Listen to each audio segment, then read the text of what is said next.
है क्या?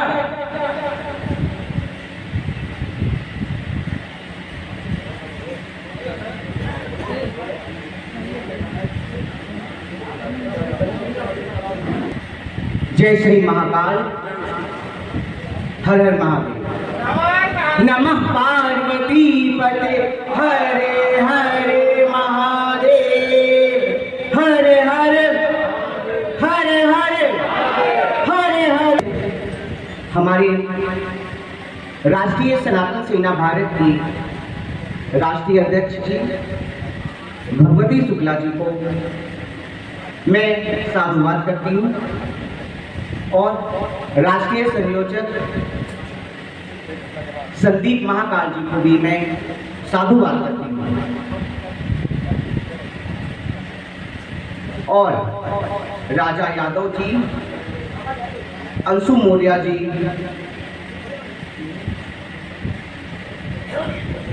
सुजल पटेल जी, राहुल चौरसिया जी, आप सभी को मैं साधुवाद करती हूँ और हमारे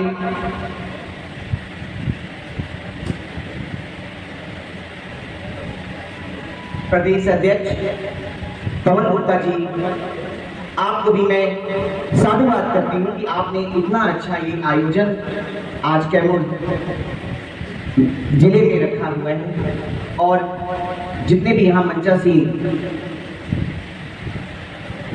भाई बल, आप सभी को मैं नाम से नहीं जानती हूँ, मगर आप सभी को मेरी तरफ से अभिनंदन और स्वागत है इस मंच पे और आप सभी का मैं दिल से अभिनंदन करती हूँ। और आज सबसे बड़ी बात यह है कि हमारा किन्नर समाज जो आज सबसे पीछे रहता था,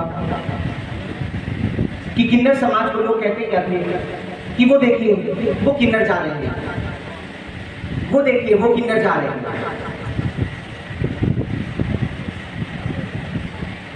कि किन्नर समाज को यही कहा जाता था ना कि वो किन्नर जा रहे हैं, ताली बजाते हैं, परेशान करते हैं।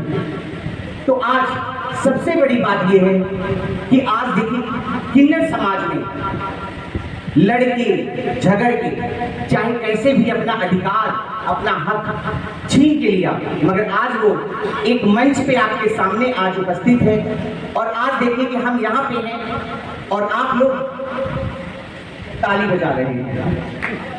तो ये समझिए कि एक ताली बजाने वाले भी ताली बजवा सकते हैं। जब मुगलों ने देश में आकर के राज किया, क्या आपने देखा? क्या मुगल कोई बहुत बड़ी सेना लेकर आए थे? क्या मुगल कोई हथियार लेकर आए थे? क्या नहीं लेकर आए। हमारे ही देश के वो गद्दार उनसे मिले, वो जयचंद उनसे मिले और 800 वर्ष तक मुगल शासन करके चले गए। उसके बाद अंग्रेज आए, अंग्रेजों ने भी वही नीति अपनाई, फूट डालो राज करो, जातिवाद में तुम लोगों को तोड़ दिया और जातिवाद में तोड़ करके और तुम पे फिर राज करके चले गए। एक राजा को दूसरे राजा से लड़वा दिया और फिर जिस राजा से लड़वाया उसी राजा को तीसरे राजा से लड़वाकर मरवा दिया। यही उनकी नीति रही और देश पे राज करके चले गए 200 वर्ष तक। उसके बाद देश आजाद हुआ। देश के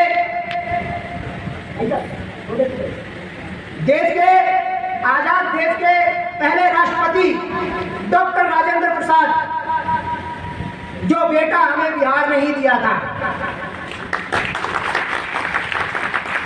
साथियों, हमें डरना अपने दुश्मनों से नहीं है, क्योंकि दुश्मनों का तो सामना करने के लिए राष्ट्रीय अध्यक्ष भगवती प्रसाद शुक्ला जैसे कितने ही वीर तैयार खड़े हैं।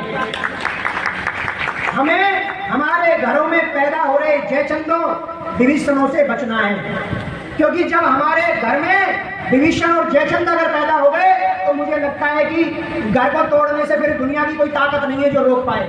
इसलिए इन जयचंदों से सावधान रहें। ये जयचंद हमारे साथ बैठते हैं और हमारे साथ ही धोखा करते हैं। इसलिए आप सभी से मेरा निवेदन है कि जयचंदों का ढूंढ करके सुधारें और अगर तुमसे सुधार नहीं होता है तो राष्ट्रीय सनातन सेना को निर्देश दे, अगर 24 घंटे के अंदर ऐसे व्यक्ति का सुधार नहीं कर दिया तो राष्ट्रीय सनातन सेना का नाम बदल देना। साथियों, आज सुबह का भोजन महाप्रसाद हमारे प्यारे भाई महेश कुमार खरवार जो वार्ड पार्षद भी हैं, बहुत ही अच्छा उनका व्यवहार है, अच्छा लगा उनसे बैठ करके बातचीत करी। इसी के साथ साथ साथियों, देश के अंदर आप इतिहास जब पढ़ते हैं, हमारे सभी बुद्धिजीवी लोग बैठे हुए हैं, आपने इतिहास पढ़ा होगा, देश के टुकड़े हो गए, देश के टुकड़े हो गए, पाकिस्तान बना दिया, बांग्लादेश बना दिया, ईरान बना दिया, इराक बना दिया। क्या ये हमने बना दिए? नहीं, इसमें सनातनियों का कोई हक नहीं है। ये पूरा का पूरा षड्यंत्र बढ़ती हुई जनसंख्या के कारण हुआ, और बढ़ती हुई जनसंख्या जो बढ़ा रहे हैं, मैं आपको विश्वास दिलाता हूं इस चीज का, अगर आप लोग अभी से आवाज नहीं उठाएंगे तो भारत के दोबारा टुकड़े होने से कोई नहीं रोक पाएगा। ये चीज ध्यान कर लेना आप। इसलिए जनसंख्या नियंत्रण कानून को लाना अति आवश्यक है, क्योंकि जब जनसंख्या नियंत्रण हो जाएगी तो मुझे लगता है देश का, राष्ट्र का विकास भी अच्छे तरीके से हम लोग कर पाएंगे। हम लोग 12 बच्चे पैदा कर देते हैं, एक भीख मांग रहा है, एक जाकर के पंचर की दुकान लगा रहा है। ऐसे लोगों से बचना है। इसी के साथ साथ हमारी पूजनीय महामंडलेश्वर कल्याणी माँ ने बताया कि लव जिहाद, साथियों, चरम सीमा पर जो आजकल देश में सुनाई दे रहा है वो है लव जिहाद। लव जिहाद वहां से प्रारंभ हो रहा है जहां हमारी बहनें, हमारी बेटियां, हमारी मातृशक्ति उनसे कहीं ना कहीं संपर्क में आती है। किनसे आती है मुझे नाम लेने की जरूरत नहीं है, आप लोग सब बुद्धिजीवी हैं। जब उनके संपर्क में वो आती है तो वह व्यक्ति उनको बहुत सारे प्रलोभन देते हैं। आप देख लेना, जो व्यक्ति लव जिहाद में होगा वह व्यक्ति एक बड़ी सी बाइक, कौन सी नाम है उसकी, R15 क्या बोलते हैं उसको, वो बाइक लेके ऊंची सी घुमा के हुर हुर करके घूमता है, और हमारी बच्चियां जो है मातृशक्तियां उनमें लुभावनी हो जाती है और हमारी वो मातृशक्ति उस जाल में फंस जाती है। इसलिए मेरा आप सभी देशवासियों से, सभी सनातनियों से यही निवेदन है, अपने घर को संगठित करें, अपनी बहनों को, बेटियों को, मातृशक्ति को ये अवश्य समझाएं। जरूरी नहीं है दोस्ती करने से ही सारी चीजें मिलती हैं। क्या दोस्ती कर लेती हैं, इधर उधर चली जाती है, उनके साथ फिर गलत वारदात हो जाती है। राष्ट्रीय सनातन सेना भारत के राष्ट्रीय अध्यक्ष भगवती प्रसाद शुक्ला जी ने महाराष्ट्र में, राजस्थान में, हरियाणा में, मध्य प्रदेश में और यहाँ तक कि बंगाल में जो हमारी बहनें चली गई थी लव जिहाद के चक्कर में, उनको वापस लाने का कार्य किया है हमारे राष्ट्रीय अध्यक्ष भगवती प्रसाद शुक्ला जी ने। दिन रात एक कर रखा है, घर त्याग रखा है।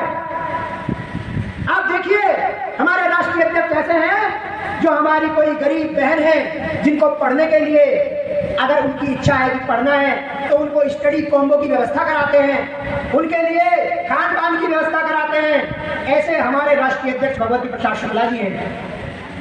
साथियों, इसी के साथ साथ मैं बात करूंगा राजा, जो योग गुरु के नाम से भी जाने जाते हैं। राजा, अभी आप कावड़ लेकर के आए, हमने भी आपका वीडियो देखा है।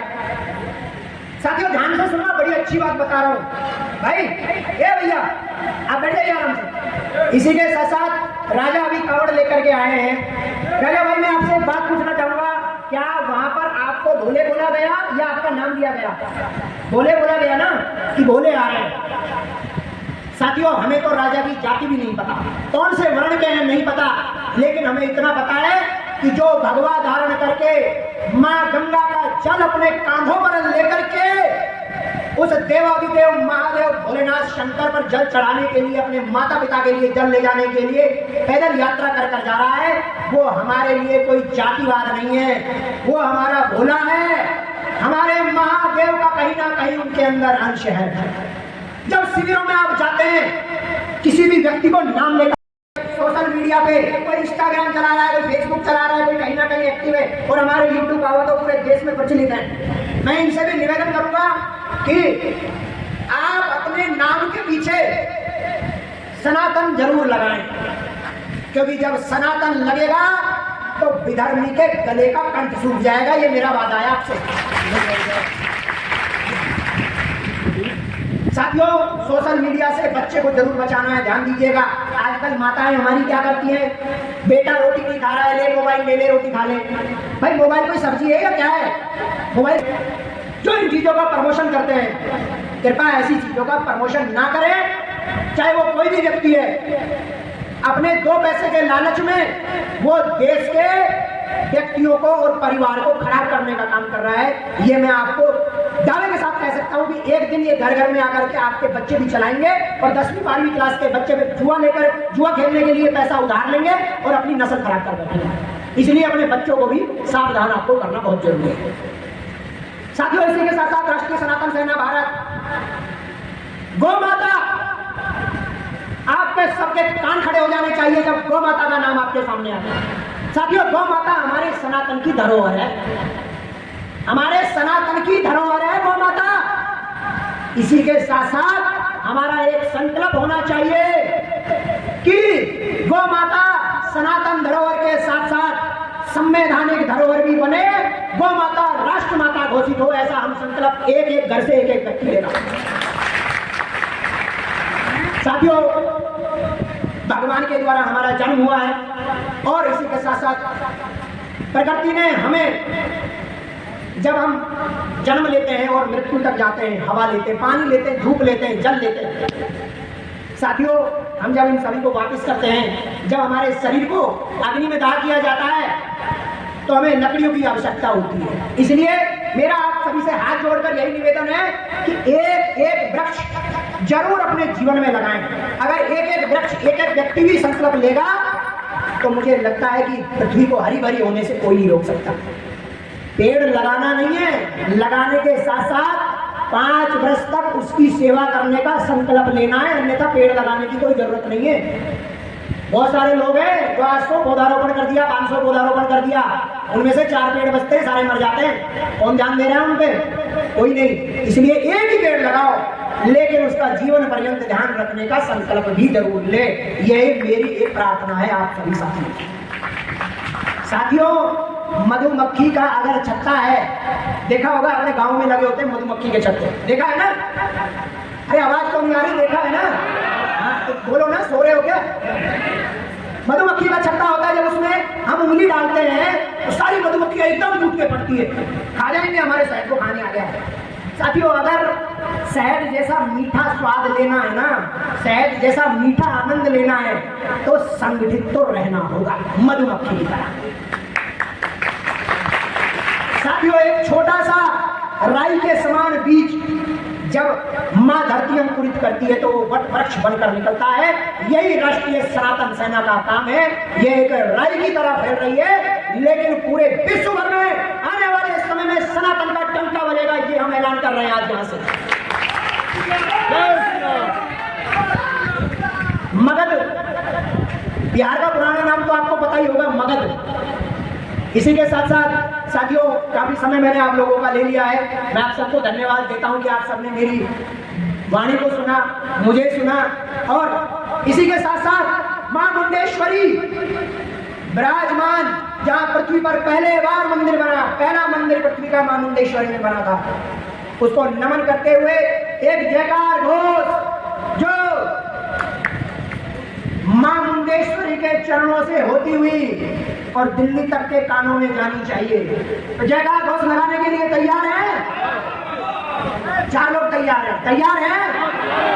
तैयार हैं?